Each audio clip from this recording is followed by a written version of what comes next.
This was an extraordinary scene at the White House last Friday where Kash Patel, the FBI director, and Susie Wiles, the chief of staff, essentially helped orchestrate what was hours-long. Numbers of people from the White House, people who may have known about the president's trip, were brought in. Their devices were taken from them in some cases, and they were being questioned by FBI agents because of this leak hunt. The FBI, of course, is trying to figure out who in the government could have possibly leaked this information to the media.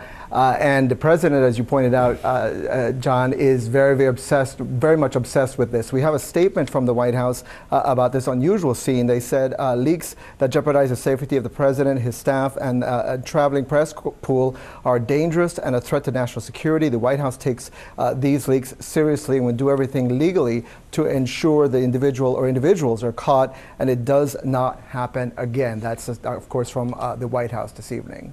And Evan, we know the president was furious about this reporting, the disclosures. Is it easy enough to just connect the dots here? That's why the chief of staff and the FBI director are involved in this? Right. No, it's not going to be very easy. And keep in mind, I mean, that's the reason why they issued those subpoenas to the New York Times reporters last week, because they were the president is very much focused on trying to figure out who could have leaked this information. It's a very unusual set of circumstances, again, because, you know, obviously the president is always mad at the press, but in this case he took it very personally, the fact that he had to fly back on the old aircraft and not the new one that he was so proud of, John. And the reporting by you and your colleagues on this has the FBI director not only involved, but going to the White House and setting up shop for a while. How unusual is this? Oh my God, that is not done, right?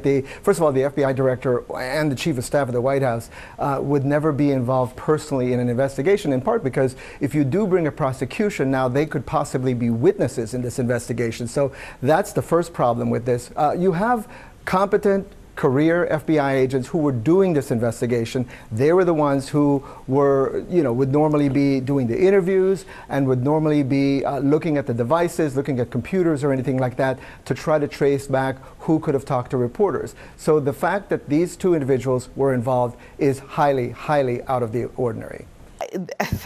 First of all, I just want to point out the person who brought this whole thing to everyone's attention was Donald Trump. He was the first person at 8:42 a.m. on July 8th to send out a Truth Social post that says, "For old time's sake, I will be taking the old Air Force One from Turkey to Mildenhall, and he says the new Air Force One is going to go ahead." So he touched off this whole thing. Right. Listen, I am really big on press freedoms. I do not like this crackdown where they have people going to reporters' houses in particular. I'm really nervous about this idea of Kash Patel sitting in the White House collecting phones for the administration because they're embarrassed. But this is not the first administration to do this. And it really worries me from a press freedom perspective as to what presidents will do in order to crack down on leakers. It's a real problem. It is a press problem that is bigger than any one administration. Trump is doing a bad thing now, but he's not the first. And we need to deal with the fact that the president cannot pressure reporters to give up sources. Full stop. Yeah. The Times has asked, by the way, just now tonight, to quash these subpoenas of its journalists. But yeah, you're right, Charles. I mean, he's not the first president. He's probably not even the president who's used the subpoena power the most. Yeah. But I think the part of this that is so just interesting and very Trumpian is that he's embarrassed about the plane.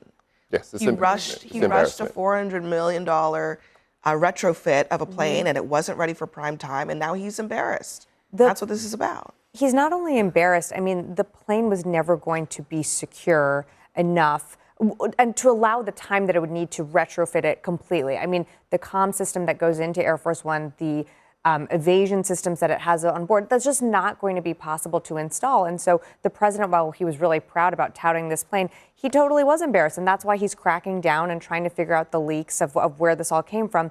But the reality is that there's so many people that are involved in what it takes to have Air Force One take off, from the advanced staff on the ground to people in the White House to the military. It can come from anywhere. And it's something probably as small as the plane's just not secure. and then it becomes, a story that is widely reported. And so I share Charles's concern about crackdown of press freedoms. We certainly dealt with leaks in the Biden White House and the Biden administration that were concerning and sometimes dealt with issues of national security, but you can't clamp down on freedom of the press either.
Competent career FBI agents who were doing this investigation, they were the ones who were, would normally be doing the interviews and would normally be looking at the devices, looking at computers or anything like that to try to trace back who could have talked to reporters. So the fact that these two individuals were involved is highly, highly out of the ordinary.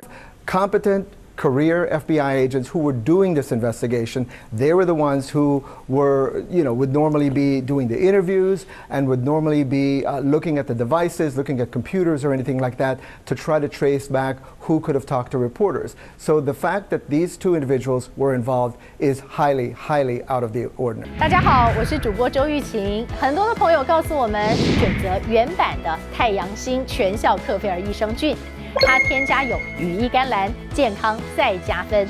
而有睡眠困扰的朋友们，赶快选择蓝色包装这一款晚安加强版，绝对是更有感。每日克菲尔，时刻美好 ，Good Feel Good， 请上快点购为健康下单，而且要记得输入推荐代码，有额外的折扣优惠。太阳星全效克菲尔益生菌基础版、晚安加强版，新包装改版，内容不变，抽取更方便。要吃就吃最好的。